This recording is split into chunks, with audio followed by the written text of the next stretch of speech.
Sobre as violações de 2013, o Núcleo de Cidadania e Direitos Humanos da Defensoria recebeu diversas reclamações na época, né, sobre essas violações e aí a partir disso passou inclusive a acompanhar manifestações públicas para verificar em loco o que estava acontecendo e passando depois também a estudar coisas que saíram na mídia e materiais escolhidos de pessoas que acabavam procurando o núcleo, né, sobre esses temas, sobre violações, sobre violência policial cometida em manifestações públicas. E a partir disso se criou uma atuação do núcleo nessa seara, buscando que a Secretaria de Segurança Pública resolvesse, né, diversas questões que eram constatadas ali como infringindo o direito de reunião das pessoas. Olha, a gente acabou acompanhando alguns casos individuais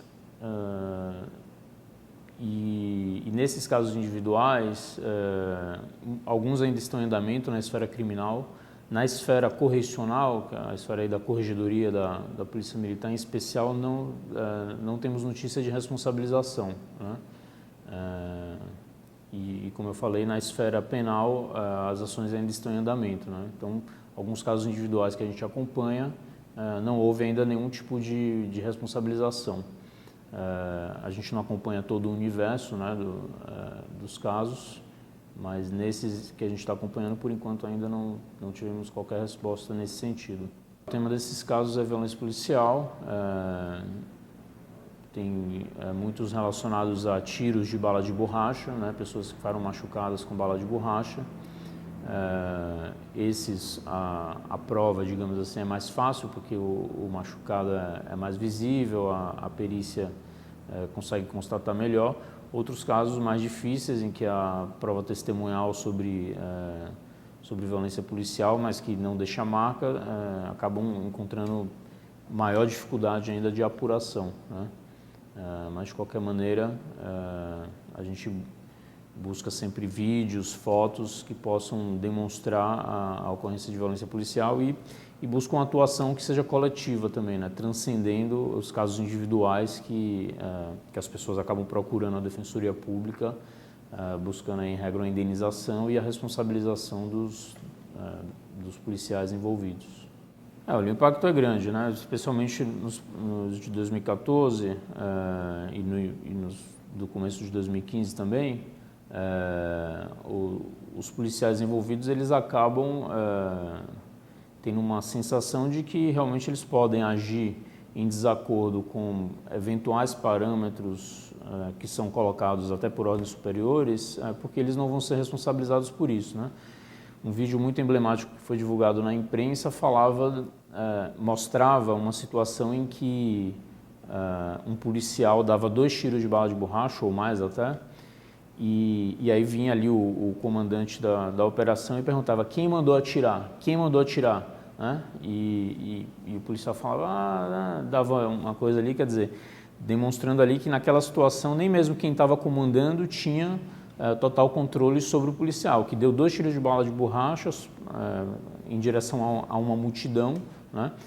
Então, ainda que houvesse, aí é uma outra questão também, a gente cobra publicidade das normas e das diretrizes da Secretaria de Segurança Pública e a gente não tem isso. Então, a gente não sabe ao certo se dentro da Secretaria de Segurança Pública são colocadas diretrizes para atuação, né, para uso moderado de força em manifestação pública, mas digamos que esteja sendo colocado,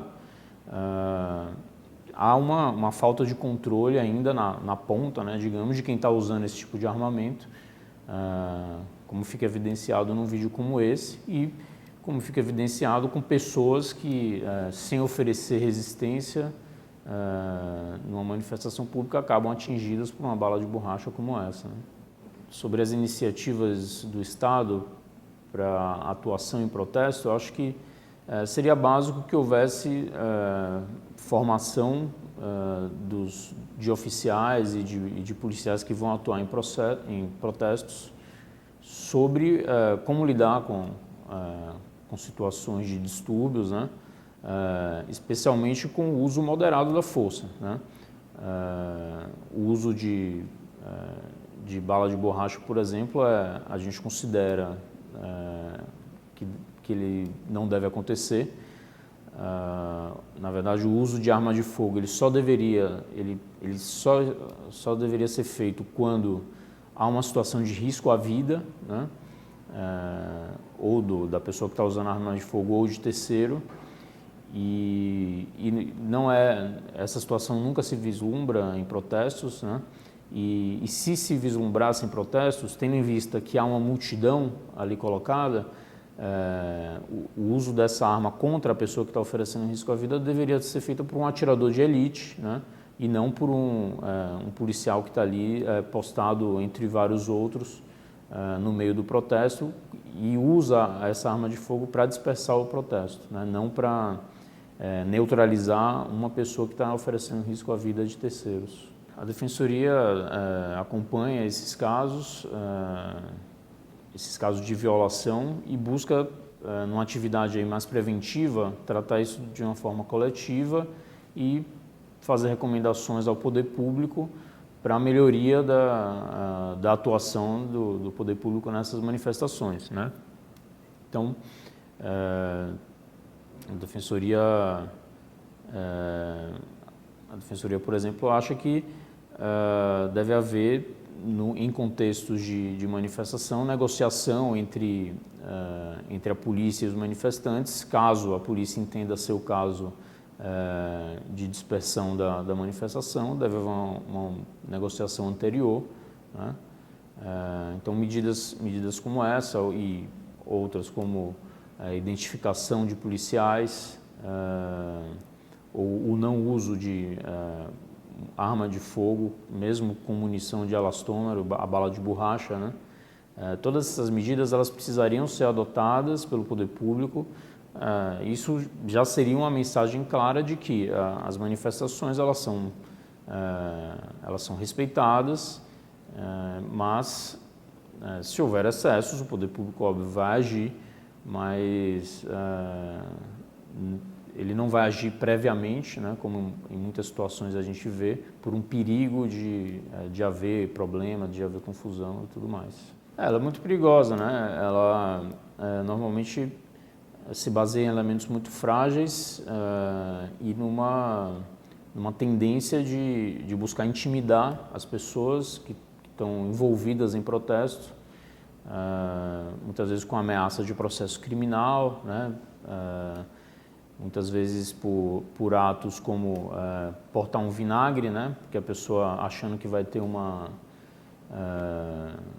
situação de conflito, ela pode querer usar um vinagre para neutralizar o efeito de gases que são soltados ali. Não necessariamente ela tem uma intenção de cometer atos de vandalismo, mas então os poderes públicos, a polícia e até então o judiciário passa a atuar dessa forma, acabam reprimindo esse tipo de situação e com certeza impactando negativamente no direito constitucional de reunião, que a pessoa tem o direito de se manifestar, né? Caso seja constatado algum ato violador da lei, o poder público então pode intervir, né? Mas intervenções anteriores e baseadas em provas hipotéticas, né? Como existe um caso concreto aqui em São Paulo em que a pessoa é condenada por suspeita de ser black bloc e na verdade não há qualquer elemento concreto nos autos. Então esse é um tipo de abordagem temerária do judiciário, né? Quando há simplesmente suspeitas, alguns elementos de prova muito frágeis e se chega a uma condenação, na verdade, com uma tendência a buscar reprimir mesmo as manifestações públicas e não apurando fatos violadores de direito que acontecem. A Defensoria fez diversas recomendações à Secretaria de Segurança Pública depois de acompanhar manifestações, receber diversas reclamações sobre a atuação da polícia em manifestações públicas. A Secretaria não respondeu essas recomendações da Defensoria, inclusive colocando o sigilo aí como uma questão de segurança, né, de que isso não poderia ser julgado nem para a Defensoria Pública, né, um órgão público que está buscando o aperfeiçoamento aí da atividade da Secretaria. Então, diante da não resposta da Secretaria, a questão foi levada ao Judiciário. Então, foi proposta uma ação civil pública, que é uma ação coletiva voltada a corrigir algum problema específico, né? Então, no caso, diversos problemas a gente apontou lá, como a não identificação de policiais em manifestações públicas. Pedimos, então, para o Judiciário que obrigasse o poder público a que todo o policial estivesse identificado nas manifestações. Pedimos que não fosse usada bala de borracha em manifestações públicas, em razão de que a arma de fogo ela deve ser usada contra alvos específicos, contra quem está oferecendo risco à vida e não contra uma multidão de pessoas. Pode atingir qualquer um que está ali no meio, né? E vários outros pedidos, por exemplo, não usar bombas de gás em locais fechados, né? Um pedido importante que é que ordens de dispersão, como atos administrativos sejam publicados no Diário Oficial, com a justificativa de por que foi dada a decisão, né, no caso do comandante ali da operação. Então, isso dá publicidade ao ato e coloca a razão do ato, né, para que haja um controle público de se aquele ato de dispersão da manifestação é arbitrário ou não. Então, esses e outros pedidos foram colocados nessa ação civil pública.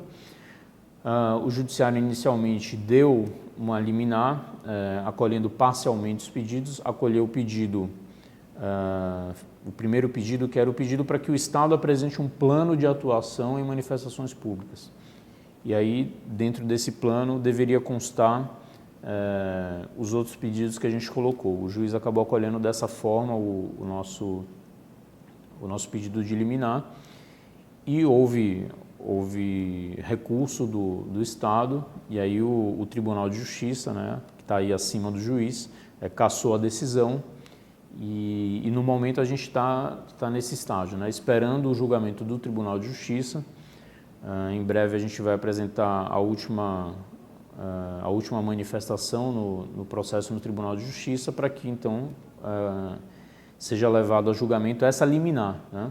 E aí depois disso, o processo segue em primeira instância, e aí a gente vai esperar aí uma sentença favorável. Houve o parecer do Ministério Público, por enquanto foi só no sentido de concordar com a identificação dos policiais e discordar de todos os outros pedidos, né? E aí isso vai seguir em primeira instância, e a gente aguarda uma sentença favorável aí para esse caso.